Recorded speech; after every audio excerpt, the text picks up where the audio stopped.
নমস্কার, আমি অন্তর। আশা করি আপনারা সবাই ভালো আছেন। তো আজকে ছোট্ট একটি ভিডিও নিয়ে আসলাম। আমাদের যে ফোনটি দেখতে পাচ্ছেন এটি হচ্ছে টেকনো পপ 5 লাইট মডেলের একটি ফোন। তো এই ফোনটির সমস্যা হচ্ছে কাস্টমারের কথা মতে হঠাৎ করে ডিসপ্লেতে লাইট বা গ্রাফিক্স কিছু আসে না। তো আমার কাছে আসে, আমি নতুন ডিসপ্লে দেখি যে কোনো আসে না।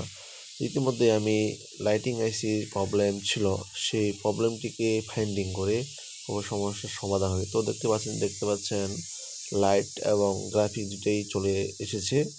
তো এই কাজটি আমি কীভাবে করলাম এবং সমাধান কীভাবে করলাম সে বিষয় নিয়ে আপনাদের সাথে এখন শেয়ার করব। তো দেখেন, ইতিমধ্যে আমি বর্ণীয় স্কিমেটিক ডায়াগ্রাম সলিউশন ওপেন করে নিয়েছি।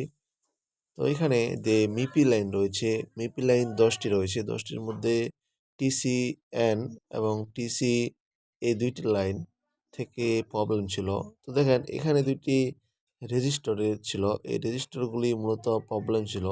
এই প্রবলেমগুলোর কারণে যে আমাদের গ্রাফিক্স, যেহেতু এটি সিপিইউ থেকে গ্রাফিক্সের লাইন আসে, এই সিপিইউ লাইন থেকে এই 2টি রেজিস্টর থেকে মূলত ঝামেলা ছিল। এই রেজিস্টরকে আমি চেঞ্জ করে দিয়েছি। তো এখন আমার সেটটি সম্পূর্ণভাবে দেখতে পেলেন যে লেখাটি চলে আসছে এবং কাজটা নিখিল, হচ্ছে। নিখিল তো আমাকে কাজটা আমি প্রতিনিয়ত এইভাবে হেডফোনগুলি ব্যবহার করতেছি। ধন্যবাদ সবাইকে।